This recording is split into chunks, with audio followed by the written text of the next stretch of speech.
Good afternoon, Mom COEs.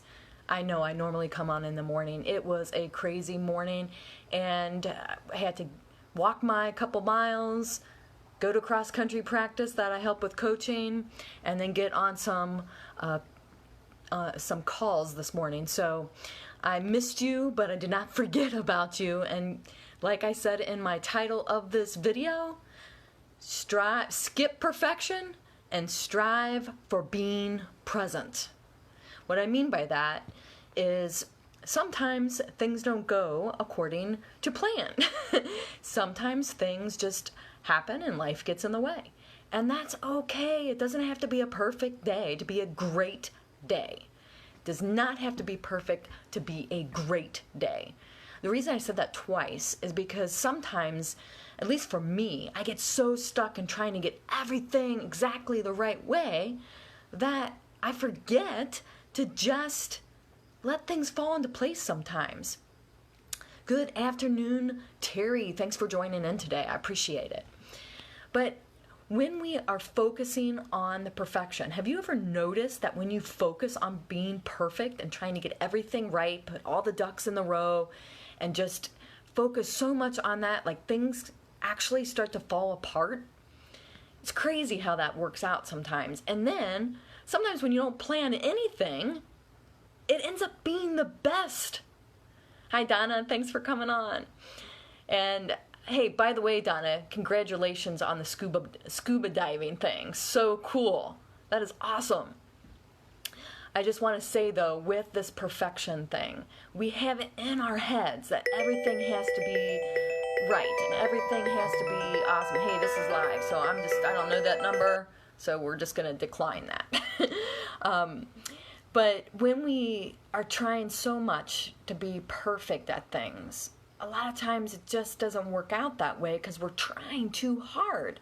But if we're present in the situation and we just take a deep breath and let things kind of fall into place, what can happen is we can read the situation and we can respond to it instead of reacting as if, this isn't going the way I thought. This isn't doing this. This isn't going that way. I wanted it this way. Well, sometimes imperfect action is better than not acting because you're worried that it's going to be perfect or that it's not going to be perfect. I'm going to say that again. Sometimes imperfect action is exactly what you need, because when you're trying to be perfect, a lot of times you don't act and you don't do anything.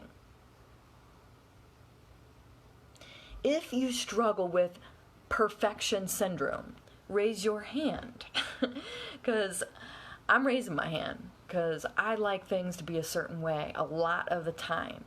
But when I step back away from myself and outside of myself, and I let the day unfold, and I let kind of the day that I've planned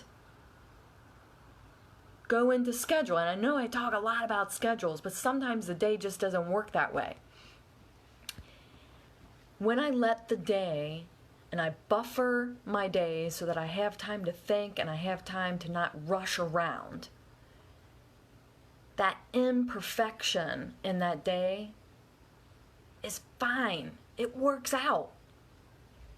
And what's super cool is that I'm engaging, whether I'm engaging with my patients or whether I'm engaging with my online clients or whether I'm engaging with my family, my husband, my friends, my daughters. If I am present for them, then that is what matters. More than ever trying to be perfect, because I'm never going to reach that.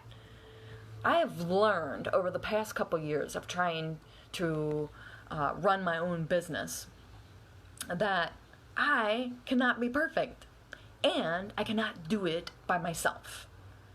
I rely so much on so many people to help me with my business, and they show up and they shine and they make me look good. But none of us are perfect. And some of the things that I didn't even plan turned out to be the best thing. Skip perfection and aim for presence. As we go back to school, so many of us moms are going through some transitions. And that may be we have a kid entering school for the first time, or we have a kid entering a new school, like from elementary to middle school, or from middle school to high school, or from high school to college. And that's a transition in and of itself. If you have a kid who's moving away for the first time, wow, is that a new transition? Plan what you can, but also roll with it. Put time in your schedule, because I'm big on this. Put time in your schedule that is a buffer time. It's the time in your schedule that you allow for things to go out of control. It's the chaos between the planned. That's what I like to call it. The chaos between the planned is like you schedule the grocery store. And you think that, oh, I'm only going to be in the grocery store 30 minutes, except you forgot to schedule the time it takes to get to the grocery store, the time it takes to get home from the grocery store, and the time it takes to unload the groceries from the grocery store. That's not 30 minutes, right? So you got to schedule in some buffer time. This is how my schedule looks. I'm just using the grocery store example. First of all, so many people, hey, Holly, thanks for jumping in. Good afternoon. So many people have so many options now with the grocery store, right? Because you can actually order all your stuff and then go to the pickup and just get it. I'm not there yet, because I actually like to see all the deals in the store and read all the labels and everything like that. So I'm kind of quirky like that. But when I schedule my time to go to the grocery store, it only takes me 15 minutes to go to the grocery store, but I schedule it as 30. When I go to the grocery store, I schedule an hour. Because when I go, I'm going to get some stuff. I'm not just making a trip in there every single day. So, but most of the time, I'm there 30, 40 minutes.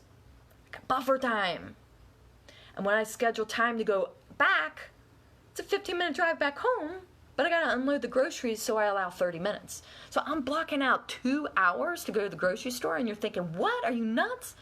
Nah, I schedule in some buffer time so the chaos can happen in the planned. Because my world's not perfect. I'm going to skip past perfect, and I'm going to aim for present. See, because when I'm rushed, I can't be present. I'm already thinking about the next thing that I got to get to because I have to get it done. But I didn't give myself the time to do it. So schedule in some buffer time, and now you can breathe, you can relax. If you run into traffic, you've allotted for that. And with school approaching, do not overschedule. There's no such thing as a perfect schedule. Schedules are chaos. You as a mom know that. Look in the mirror and just know that that is what's going to happen when school starts. All of a sudden there's a concert. All of a sudden there's an after school thing that your kid has to go to. There's a music lesson. There's a sports event. And as your kids get older, they want to be more involved with their friends. Totally fine. Schedule buffer time. And don't worry about having the perfect schedule, because if you allow that buffer time in there, you can take care of and take control and handle the chaos in the middle of the planned. Skip perfection and aim for being present, because when you're rushed, you can't be present. What do when you pick up your kid and you're running late? Get on your coat.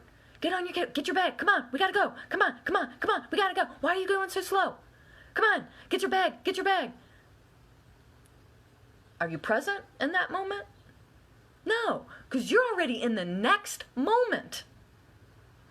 You can't be present in the moment if you're rushing them to get their bag, to get their coat, to get their homework, to get their, if it's snowy out, their boots and their scarves and all that stuff that comes with the school year. But if you're just kind of rushing them and rushing them and rushing them, You've already moved on mentally to the next thing. Buffer time. When you give buffer time, you can be more present. Your kid gets out of school at 3:30. Why are you scheduling something at 3:40? You know your child doesn't move that fast. I know my children don't move that fast. The bell rings at 3:30. We're not leaving till 30 minutes later sometimes. Yes, it can be irritating. Yes, sometimes I feel like we're the last ones in the school because my kids are like talking to everybody. But you know what? They're being present with their friends. Because they had to sit in class all day next to their friends, but they weren't allowed to talk to them. So now they want to be present with their friends, but I didn't allow for that. I've overscheduled. There's a lot of other topics that I can talk about in regards to perfection, but that one hits home, I think, the most right now because everybody's going back to school. Don't get caught in the perfection. We're not perfect. There's only one man I know who is perfect who walked on this earth, and he was, God in the flesh, Jesus Christ. He's the only perfect man I ever knew. So, as far as I know, Jesus isn't back yet. So we are not perfect. But I'm kind of being funny here.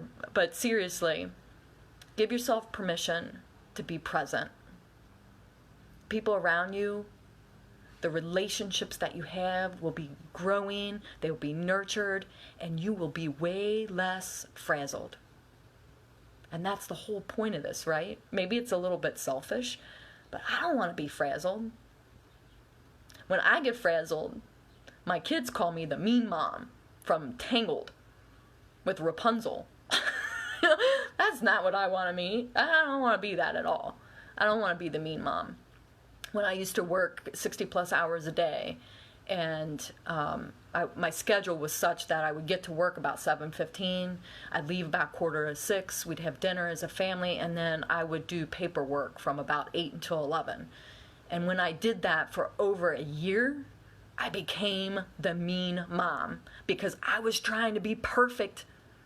I was trying to be perfect with my work. I was trying to be perfect with my kids. I was far from it. And I don't want to go back to that. I don't want to be the mean mom. Get past perfection. Skip it. Just go right past it. Go and be present.